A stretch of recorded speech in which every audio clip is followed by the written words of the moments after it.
Welcome to the Executive Forum Speaker Series from Purdue University's Daniels School of Business.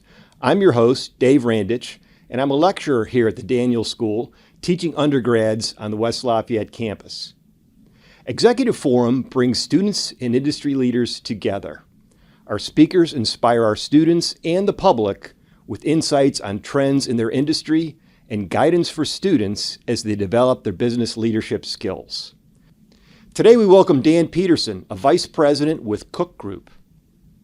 Come along with us as we build the future of business. Dan, thanks for joining us today at the Executive Forum. Thank you. Excited to be here. I like the concept. This is awesome. We always like to get Indiana University students here to put them under the microscope. we try to figure out what makes you guys work. Am I the only IU Forum speaker? You're the only one I invited. So I see a lot of Purdue grads, which is great. And we have grads from all over, and we're really grateful that you're here, especially representing Cook Medical, glad to be here. Which for most of you know is a very, very prestigious firm based in Indiana, does a lot for the state and for your consumers. Yep. So maybe you could kick it off by just telling us what your firm does. Yeah, so try and be concise in this, but Cook was started in the early 60s as a company that helped healthcare, medicine, doctors, advance a new technology called minimally invasive medicine to enable physicians to gain access primarily at the time to the vascular system, to the blood vessels, but now to all parts of the body in a minimally invasive way using a puncture and a needle and what's called a guide wire and then a catheter. Those three specific devices were the revolution generating platform for what is today, when you hear across all medical specialties across the globe, anything from coronary stents and balloon angioplasty to in vitro fertilization, laparoscopic surgery, devices in GI, in urology, in intensive care and critical care medicine, in cardiology, all parts of the body. It's a revolution that started in the 60s versus prior to that, where anything that was done had to be done in an open surgical manner. Just explain exploratory surgery, which we remember. We talked about some what of is you that? Heard this morning. Those of us who have some gray hair, back in the day, very common in the day to hear the term exploratory surgery, and what that meant was, at the time, if you were having a problem in your lungs or in your abdomen or whatever, quite often the technology of the day was to bring you in, do an X-ray or a CAT scan, but mainly in those days an X-ray that would try and see what's going on. And they do some blood chemistry stuff as well, but quite often back then, the imaging systems, the X-ray at the time was not very advanced, and so quite often it wasn't definitive of what was really going on, so they'd say to you, okay, we're going to have to go in and do exploratory surgery. So they'd open you up and go in and actually look and see what was going on. So skip ahead to minimally invasive technologies that we helped found and grow. You don't have to do that anymore, because you can go in with these minimally invasive devices and use them with the much more advanced imaging systems of today and be able to actually definitively diagnose something without opening you up. And then also, in the early days, our company made the basic products that were used to gain access and do these diagnostic studies, but about 90% of the products we make today are actually the devices that solve the problem. So stone baskets for kidney stones, balloon catheters for opening up closed or stenosed arteries, embolization coils to cut off blood flow to a tumor, biopsy needles that allow you to go in and, it's just across the board. So that's the company. Started in the spare bedroom of an apartment in Bloomington, Indiana, and has grown to, as I think was stated in the introduction, it's a company of about 12,500 employees across the globe. We're still privately owned, wholly owned by Carl Cook, who was Bill Cook's son. And it's a massive facility. We're based in Bloomington. Of that 12,000, just for reference, about 10,000 of that number are based in the United States. And of that 10,000 in the United States, about 7,500 of them are based in Indiana. So we have major facilities in Bloomington and in the Bloomington area. We've got a number of plants there. We have a long standing history and partnership with Purdue on so many fronts, mainly biomedical engineering, mechanical engineering. Before there was a BME program, which started 50 years ago, we've got tons and tons of history and relationship with Purdue on lots of different fronts. We have 3 companies up here. We used to have 4. We sold one. So those of you who've been out to Purdue Research Park and see the big triangular building, which is what used to be the Great Lakes Chemical Building, that is our company called Cook CRI, or Cook Research Inc.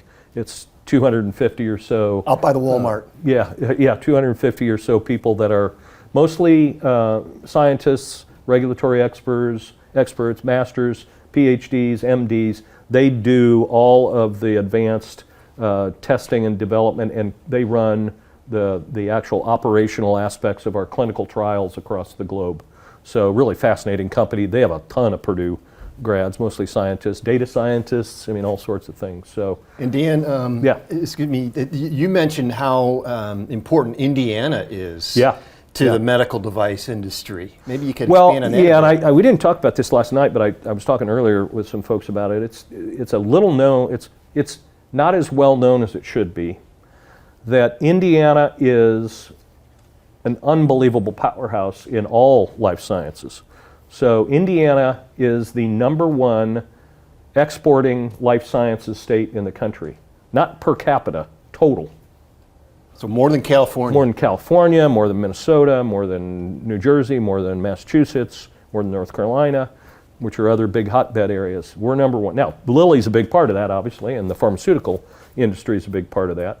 But we've been #1 in drugs for a long time. We're now #1 in everything. So if you look at Indiana, why we're so strong is we have 3 main clusters in the life sciences arena, just in human life sciences arena, let alone the stuff we have in animal and ag bio and those types of things. So you've obviously got Lilly and a lot of long-standing pharmaceutical-related companies that have come out of all that work. You've got in Warsaw, Indiana, which has been called for decades the orthopedic capital of the world. About 40, I think last time I saw, about 45% of the world's orthopedic devices, so artificial hips, shoulders, knees, all those technologies, any orthopedic, about 45% of the world's orthopedic devices are manufactured in Warsaw, Indiana. There's multiple companies up there that evolved. That goes back 120 years to a guy by the name of Depew he got started in making braces and crutches and stuff post-Civil War, and evolved into what it is today. So you got Lilly, you got Warsaw, and then you've got the minimally invasive device and related life sciences companies based in Bloomington. And so there are multiple companies that are down there. Boston Scientific is a big company in Spencer, which is a parallel company to some of the work we do, mainly urology and endoscopy products that they make. It had its origin at Cook. A guy who used to work for Cook left our urology division, started his own company, grew it, and then sold it to Boston Scientific. There is a company called, what is today called Simtra, which is a biopharma, or a pharma contract manufacturing company. It was a company we started in the 80s to do manufacturing of contrast media. I talked about the x-rays that have been done. So contrast media is needed so that when you put it under x-ray, you're able to see. It's an imaging agent that is there, which is, you need it to be able to visualize what you're looking for, but it's a toxic substance. So you can only, you don't want to have any more contrast media in you than you need, because over time, if you use too much of it, it can not be good. So I'm going back on this. Today it's much better. So back then, when we got involved in this, there were no what's called non-ionic contrast media on the market. And it's the ionic charged contrast media that's so toxic.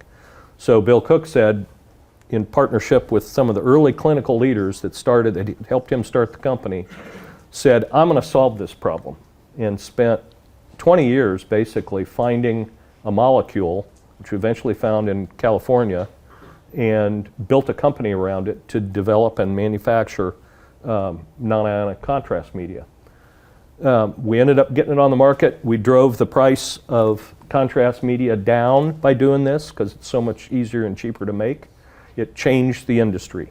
The relevance to the story is that while we spent hundreds of millions of dollars to build this manufacturing facility and get it approved, get the product approved over about a 12-year period, you can't just sit there with a manufacturing facility that doesn't produce anything, doesn't drive some revenue. So we developed this contract manufacturing model, and by the time we got the contrast media approved, this other part of that company had grown into a little rocket ship of a company that was doing the contract manufacturing of pharmaceuticals and doing fill finish for them for, I think it was like 15 of the top 20 pharmaceutical companies in the world. And Baxter was one of those companies that we had worked with, and so they ended up buying that company from us. And so that's why Baxter was there, which has now been spun out into a new company, private equity partnered company called Simtra, and they're going like crazy. They're going to have over 5,000 people there, growing like crazy. And then another, not to belabor it, but another company we did it about 7 years later with biologic pharmaceuticals using large protein molecules. We built that company up to about 700 employees, sold it to a company called Catalent, who was just purchased by Novo Nordisk. You may have heard that name. It's a Danish company. They're the Eli Lilly of Europe. Both of those two companies are the main players that manufacture all the GLP-1 drugs that are used for diabetes and weight loss and stuff. So the point of the story is we got these amazing assets and clusters, and the why we're so successful is each of those clusters over decades has grown, and you've got people and companies that spin out and do all that stuff, and we've all stayed in Indiana-based organizations. Well, it's a terrific story for Indiana. We all hear about Lilly, but I don't know if we hear the whole story about how powerful Indiana is in this space. Tell us a little bit about your consumers, who's using the product and who you're selling to, and how that chain works.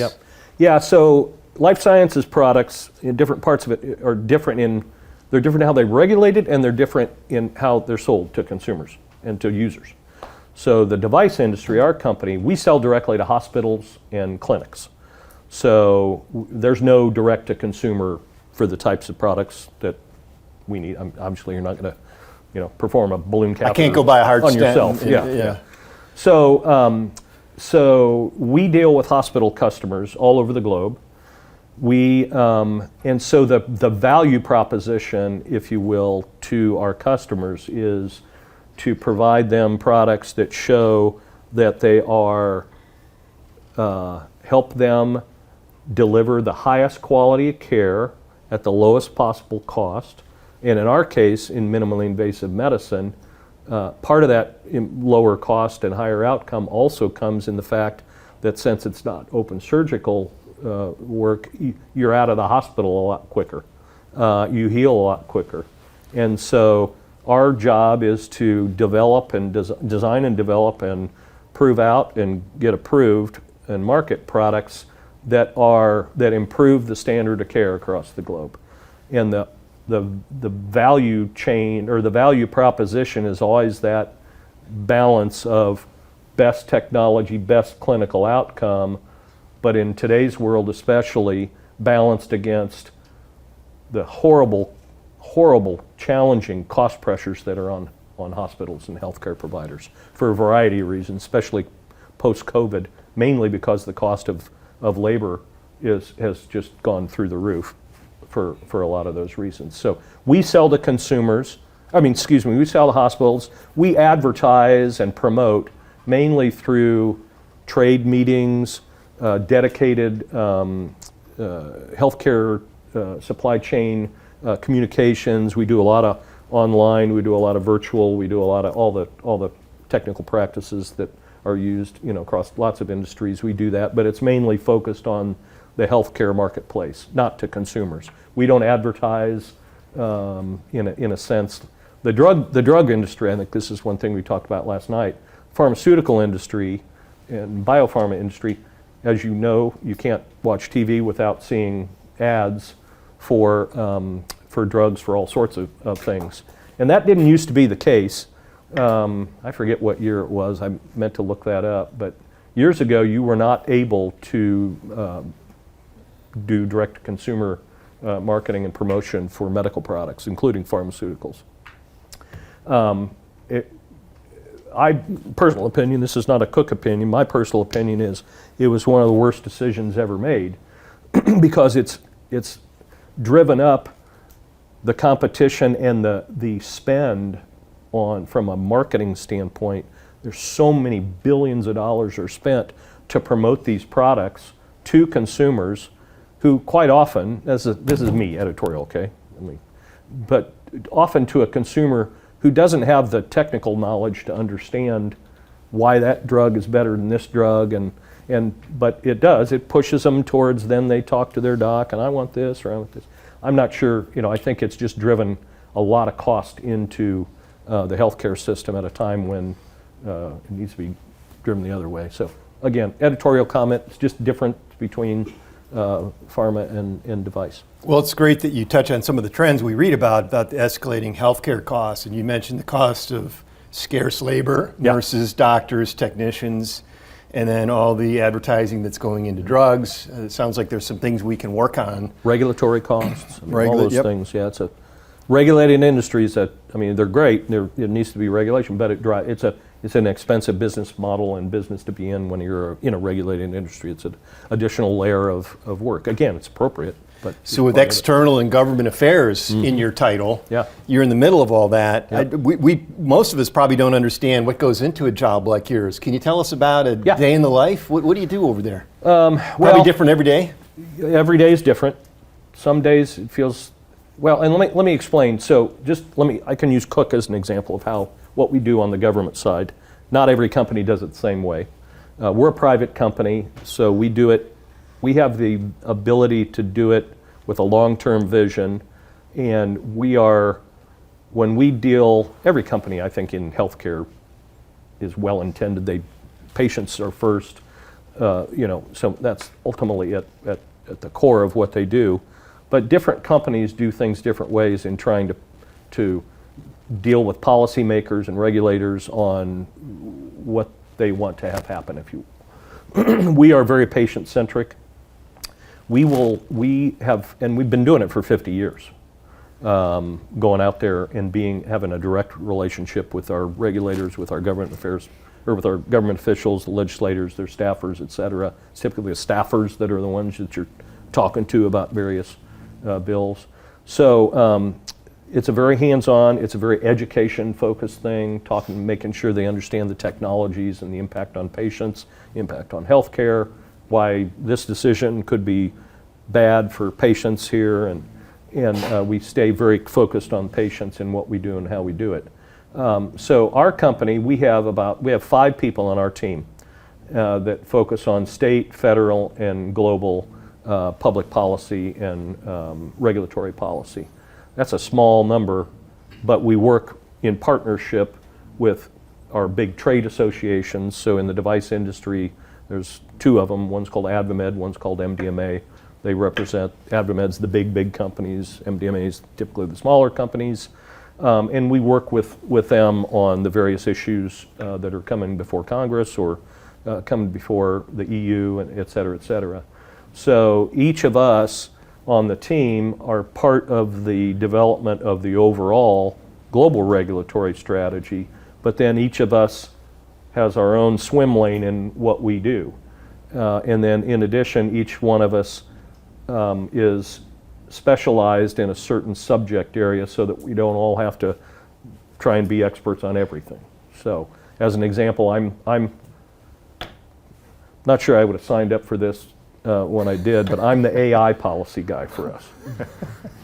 So, talk about trying to follow a little bit of a changing area, and we follow it mainly from the standpoint of how AI is used by the regulators and how AI is impacting healthcare. So, but it's affecting everything, as you guys all know. So, but then we have, so one of my colleagues, Gretchen, works on state policy stuff. We got 2 people in Washington that focus mainly on the day-to-day work with federal policymakers. We've got a guy on a team who leads all of our European stuff. He's based in Ireland. And then me, I'm a little different than the others, that all of them are mostly just policy only. I cross over into more industry-related, long-term issues that, again, education, economic development, workforce development, those types of long-term strategy, community development, things that are important for our industry overall, for our life sciences industry in Indiana, for our communities that we operate, make sure that we're all pulling towards the same good ends. So I spend 2/3 of my time on all of that, and that's mostly on the government side of that. That's mostly working with at a state and some degree at a federal level, not with the legislators, but with the government operators, the different divisions within the state of Indiana or at the federal level. So again, you're right, it's a different every day. Yeah. You mentioned the shortage of workers, skilled workers. Does your firm and your team, do you get involved in workforce development at all in Indiana? Oh yeah, yeah. Tell us a little bit about that. That seems to be a critical issue that these young leaders are going to be dealing with pretty soon. Yeah, we've had a history of being involved in that in a couple different ways. So, and that's another area that I have some pretty direct responsibilities on historically, and it's changing. It changes as the administrations change. So, I've been on. We're sitting in the Daniels School of Business. So Mitch Daniels, I was Mitch Daniels' last appointment to the Indiana Higher Ed Commission in his last couple of years as governor, when he was governor before he came to Purdue. So I've been involved on the higher ed side as a commissioner, and I chair the Higher Ed Commission and have for a number of years, trying to make sure that our educational institutions are all aligned and well-resourced and pulling in the right direction, et cetera. So do that. We've got one of my colleagues is on the Ivy Tech Board of Trustees, been involved there. Our chairman, longtime legislator, he was in the Indiana General Assembly, was chairman of Board of IU's trustees for a long time. So we've had a number of us that have been a part of that. For a long time, I was on the state DWD Workforce Development Statewide Board, which has had its different names over the years under Governor Holcomb. It was called the Governor's Workforce Cabinet, which was modestly successful, probably not as much as it could have been. Governor Braun has come in and they've done away with the Governor's Workforce Cabinet. They're reconstituting something similar, but we don't know yet what that's going to be. So yeah, you got to play in all those spaces, especially when you have the opportunity to play in them as a company, and a respected company, to try and help make sure that the relevant issues are well informed. And we're grateful for what Cook does for the state and the way you represent the state of Indiana. Tell us a little bit about yourself. What was your path, and maybe along the way, what kind of advice might you give to young students who might like to get into medical technology, which seems like a great industry? Yeah, so I grew up in Fort Wayne, and from an early day, I was a science guy. I loved science. I loved the idea of medicine, et cetera. So I decided early on, I don't know how old I was, but I decided, well, I'm gonna be a doctor. And so I went to IU, biology and chemistry major, did well in school, got in, went to IU's med school. But then I realized I didn't think this through well enough. And so what I learned is that I did not want to be a practicing clinical physician for a variety of reasons. I took every patient's issues to heart. It just drove me nuts. It was just who I was. And so for a variety of reasons, it wasn't just that, but for a variety of reasons, I decided I don't want to be a practicing clinician. I don't want to be a hospital administrator. Med school doesn't prepare you to do clinical or deep research, so that wasn't of interest. So long story short, I worked for a year and then went back to IU and got my MBA because I didn't know anything about business at the time. So while I was an MBA, I had the good fortune of meeting somebody who knew somebody who worked at Cook. And back then, I think this is 1987, okay? So Cook was 700 people at the time in the US versus what we are now. A private, very quiet company. So people didn't know much about Cook, especially an IU student who I didn't know where anything was west of Kirkwood and downtown. Cook's on the west side of town. So I learned about it, and lo and behold, was able to land kind of a part-time, this is before we had internships, land a little part-time job in the marketing area while I took some extra business classes.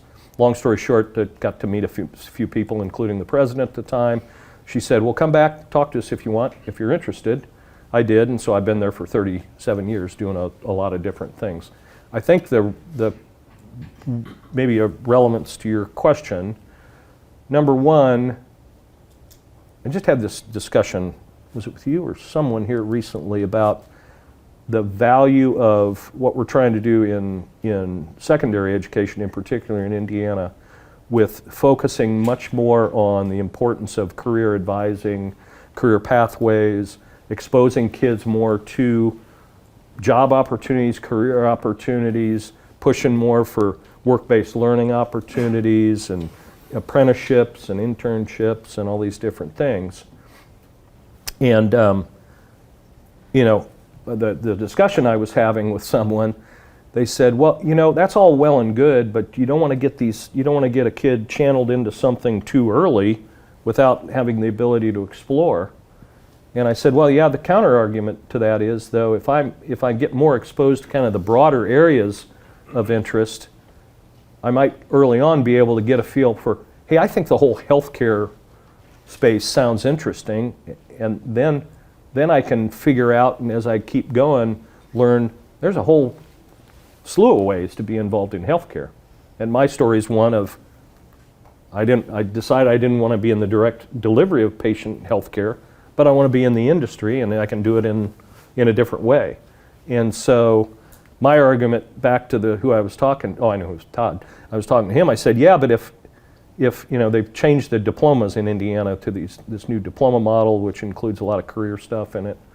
And I said, if I had that focus, if that focus had been there maybe when I was in high school and before, I might have thought more about what it meant to go into medicine, become a doctor, et cetera. So there's no right answer or not. But I guess my message is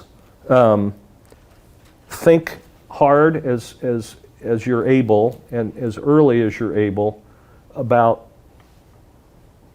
not just who I want to work for to start with, but what kind of work, both in the type of industry that you want to be in or the type of organization you want to be in, what type of work are you most passionate about potentially, and that you could see yourself doing and growing in, and then know that it's not going to be a linear path probably. I mean, mine was, most everybody I talk to who ends up wherever they are at my age or at 50 or whatever, I'm much older than 50, most of them are very circuitous paths to get where they are. And that's because things change, technology changes, opportunity changes, people change. So in today's world, it's very common for people to jump from thing to thing and company to company. When I was doing it, it was almost a negative. As you go into a company and an HR person, you're talking to them, so, oh, you've been at 5 different companies in the last 10 years. That's a red flag, Aren't you loyal to what you're doing? Aren't you focused enough to stand?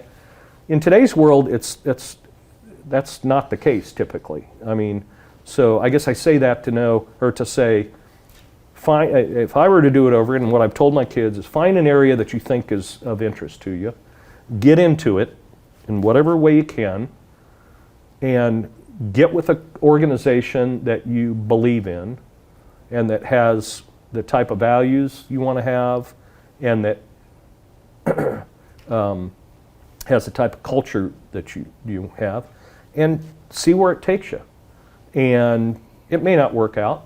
Don't be afraid to change, but get in there, and maybe you'll find in that organization not just your first job or your second job, but your career. And every experience is valuable. I learned something. I've done a lot of different things for Cook over the years. I learned something in every one of them. Some were really stressful and a lot of sleepless nights and wasn't my cup of tea, but I learned a lot from it. I grew from it. I learned what I didn't want to do, and I was able to try something different and, So pick a general direction. That's what I think. And just keep moving, right? Yeah, and learn as you go. Yeah. That's terrific. Dan, we appreciate you taking the time to come and join us all today. Wow, that was fast. Thank you. Yeah. Thank you for joining us for this episode of the Executive Forum Speaker Series. Learn how the Daniels School is building the future of business by visiting us at business.purdue.edu. That's business.purdue.edu.